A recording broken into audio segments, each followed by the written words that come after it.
No canal Empreendedorismo de Sucesso, vamos falar sobre a incrível história da Tramontina, fundada por Valentim Tramontina, que provavelmente você já ouviu a história errada da mesma, que é aquela história em que o Valentim trabalhava como porteiro do prostíbulo e blá blá blá blá blá. Inclusive tem um vídeo aqui no YouTube que explica sobre isso. Eu não sei se você já viu esse vídeo, mas caso não tenha visto, depois que você ver esse vídeo aqui, certo? Aí o link está na descrição. Mas primeiro veja este vídeo aqui, depois você vê o outro, certo? Para você entender um pouco melhor.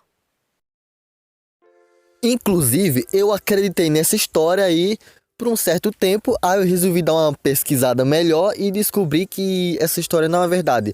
Caso você tenha ouvido essa história ou não, que é uma possível história aí do gaúcho, fundador da empresa Tramontina, o Valentim Tramontina. Mas, independente da veracidade ou não, a história é bem interessante e a lição de moral um tanto pertinente. Vale para aqueles que têm medo de mudança, para aqueles que não têm medo de mudar e para o pessoal que está começando uma carreira, certo? Ou seja, é uma história de lição de moral. Ela não é verdadeira, mas serve para dar uma lição de moral, certo? E a história é que o Valentim Tramontim, o porteiro do puteiro, aí uma lição de moral para todos, certo? Vou contar aqui a história. Não havia no povoado pior emprego do que porteiro da zona. Mas que outra coisa poderia fazer aquele homem? O fato é que nunca tinha aprendido a ler nem a escrever, não tinha nenhuma outra atividade ou ofício. Um dia, entrou como gerente do puteiro um jovem cheio de ideias, criativo e empreendedor, que decidiu modernizar o estabelecimento. Fez mudanças, chamou os funcionários para as novas instruções. Ao porteiro disse: a partir de hoje, o senhor, além de ficar na portaria, vai preparar um relatório semanal onde registrará a quantidade de pessoas que entram e seus comentários e reclamações sobre os serviços. Aí o Valentim disse: mas eu adoraria fazer isso, senhor Balsicior, mas eu não sei nem ler nem escrever. O cara disse, o dono lá: quanto eu sinto, mas já que assim, já não poderá seguir trabalhando aqui. Aí, mas senhor, não pode me despedir, eu trabalhei nisto a vida inteira, não sei fazer outra coisa. Olhe, eu compreendo, mas não posso fazer nada pelo senhor. Vamos dar-lhe uma boa indenização e espero que encontre algo que fazer. Eu sinto muito e que tenha sorte. Dito nisto, deu meia volta e foi embora. O porteiro sentiu como se o mundo desmoronasse. Que fazer? Lembrou que no prostíbulo, quando quebrava uma cadeira ou uma mesa, ele a arrumava com cuidado e carinho. Pensou que esta poderia ser uma boa ocupação até conseguir um emprego, mas só contava com alguns pregos enferrujados e um alicate mal conservado. Usaria o dinheiro da indenização para comprar uma caixa de ferramentas completa. Como o povoado não tinha uma casa de ferragens, deveria viajar aí 2 dias em uma mula para ir ao povoado mais próximo para realizar a compra. E assim fez. No seu regresso, um vizinho bateu à sua porta. Venho perguntar se você tem um martelo para me emprestar. O Valentim disse: sim, acabo de comprá-lo, mas preciso dele para trabalhar, já que... Bom, mas eu devolverei amanhã cedo. Se é assim, está bem. Na manhã seguinte, como havia prometido, o vizinho bateu à porta e disse: olha, eu ainda preciso do martelo. Por que você não vende para mim? Não preciso dele para trabalhar e, além do mais, a casa de ferragens, tá mais próxima ali, está a 2 dias de viagem de mula. Façamos um trato, disse o vizinho. Eu pagarei os dias de ida e volta, mais o preço do martelo, já que você está sem trabalho no momento. Que lhe parece? Realmente isto lhe daria trabalho por mais 2 dias. Aceitou. Voltou a montar na sua mula e viajou. No seu regresso, outro vizinho o esperava na porta de sua casa. Olá, vizinho, você vendeu um martelo a nosso amigo? Eu necessito de algumas ferramentas. Estou disposto a pagá-las seus dias de viagem, mais um pequeno lucro para que você as compre para mim, pois não disponho de tempo para viajar para fazer compras. Que lhe parece? O ex-porteiro abriu sua caixa de ferramentas e seu vizinho escolheu um alicate, uma chave de fenda, um martelo e uma talhadeira. Pagou e foi embora. E nosso amigo guardou as palavras que escutará. Não disponho de tempo para viajar para fazer as compras. Se isto fosse certo, muita gente necessitaria que ele viajasse para trazer as ferramentas. Na viagem seguinte, arriscou um pouco mais de dinheiro, trazendo mais ferramentas do que já havia vendido. De fato, economizar algum tempo em viagem. A notícia começou a se espalhar pelo povoado e muitos aí, querendo economizar a viagem, faziam encomendas. Agora, como vendedor de ferramentas, uma vez por semana viajava e trazia o que precisava aos seus clientes. Com o tempo, alugou um balcão para estocar as ferramentas e alguns meses depois, aí comprou uma vitrine e um balcão e transformou o galpão aí na primeira loja de ferragens do povoado. Todos estavam contentes e compravam dele. Já não viajava, os fabricantes lhe enviavam os pedidos. Ele era um bom cliente. Com o tempo, as pessoas do povoado vizinhos preferiam comprar na sua loja de ferragem até de gastar dias em viagens. Aí um dia ele lembrou de um amigo seu que era torneiro e ferreiro. Aí pensou que este poderia fabricar as cabeças do martelo. E logo, por que não, as chaves de fendas, os alicates, as talhadeiras e etc. E após foram os pregos e os parafusos. Em poucos anos, ele se transformou com seu trabalho em um rico e próspero fabricante de ferramentas. Decidiu um dia doar uma escola para o povoado. Nela, além de ler e escrever, as crianças aprenderiam algum ofício. No dia da inauguração da escola, o prefeito lhe entregou as chaves da cidade, o abraçou e disse: "É com grande orgulho e gratidão que pedimos que nos conceda a honra de colocar sua assinatura na primeira página do livro de atas desta nova escola."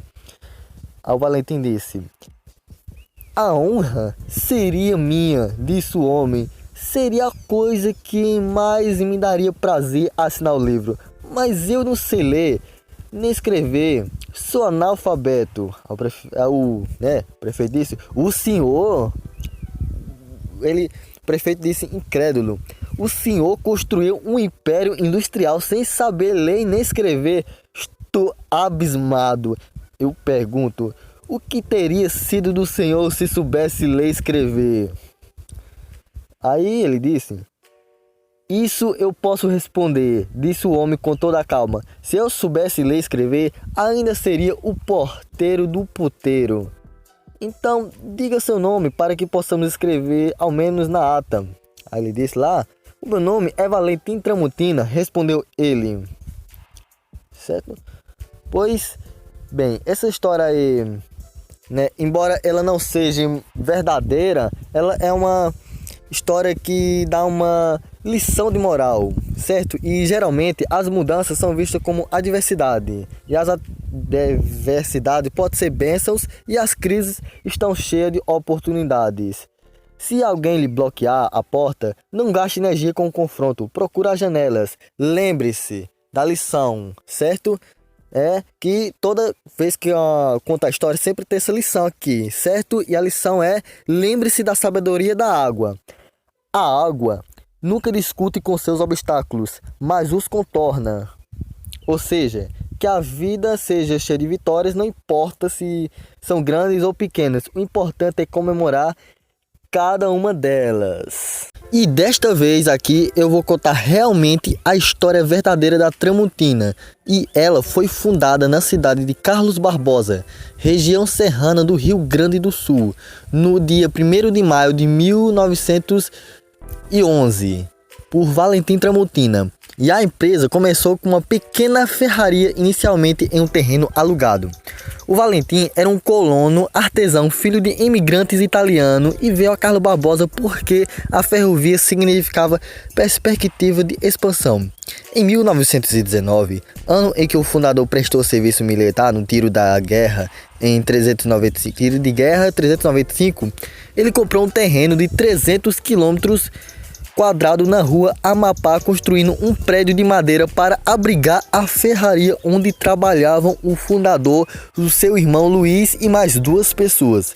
Até 1930, a produção da ferraria era modesta. Valentim prestava serviço a empresas, entre elas Arthur Renner, proprietário de uma refinaria de banha, fazia conserto em indústrias locais, ferrava cavalos e fabricava canivetes batizados de Santa Bárbara.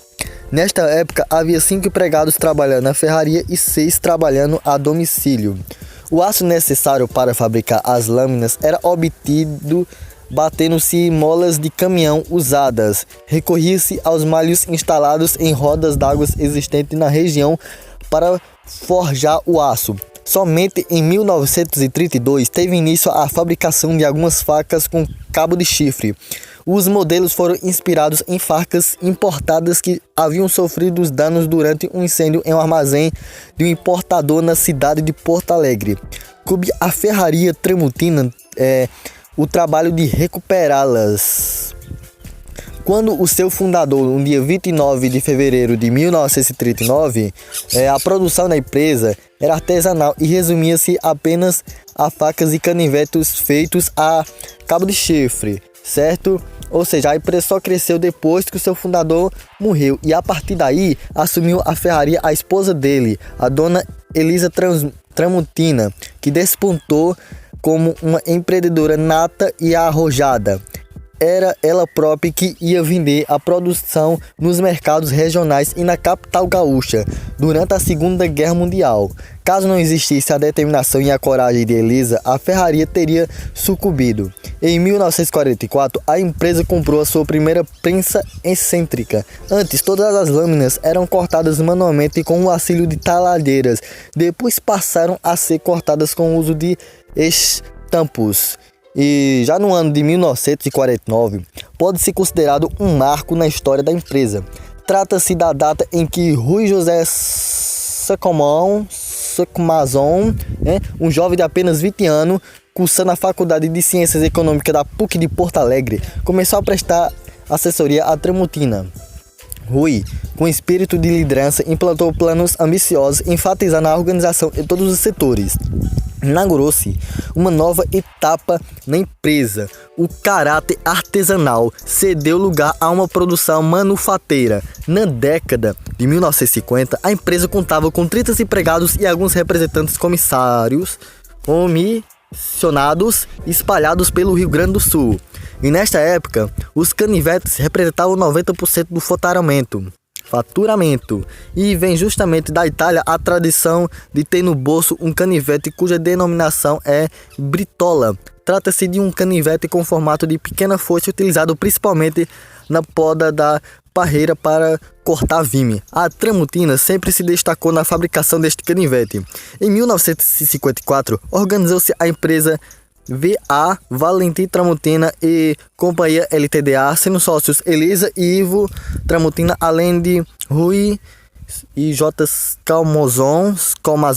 E no ano seguinte tem início a laminação do aço. Antes, o aço era obtido forjando-se pedaço por pedaço em um malho. A laminação abriu imensas possibilidades de crescimento para a Tramontina.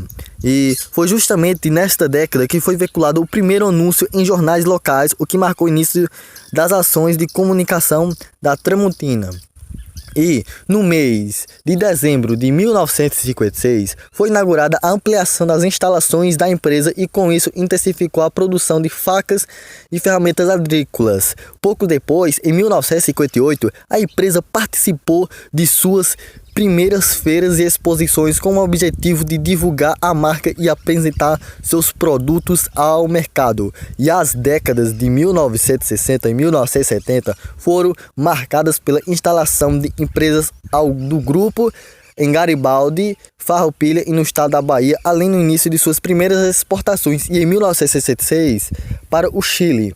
E nestes anos, a linha de produtos ganhou inúmeros itens como facas de cozinha profissional esportiva, tesouras, espetos, talheres, utensílios de cozinha e panelas, fora as formas e travessos antiaderentes de alumínio e antiaderentes de alumínio, materiais elétricos como interruptores, tomadas, além de uma vasta linha de ferramentas como martelos, chaves de boca, chaves de fenda, alicates, formões, plainas, serras, serrote e entre outras. E na década de 1980 foi um enorme crescimento para a empresa tanto no mercado interno como externo, onde em 1986 a Tramontina inaugurou uma subsidiária e centro de distribuição na cidade de Houston, no Texas, lá nos Estados Unidos. E nos anos seguintes a empresa se tornou definitivamente uma gigante em seu setor, ampliando ainda mais sua linha de produtos, ingressando em muitos mercados mundiais, como a Alemanha em 1993, o Chile no ano 2000, Dubai em 2004 e Peru em 2005. E além disso, em 1997, a Tramontina conquistou a condição de marca notória. E mais do que isso, comprovou que através de pesquisa, a preferência de 94% dos consumidores brasileiros por seus produtos. No novo milênio, a Tramontina também decidiu que tinha chegado a hora de ir além da cozinha.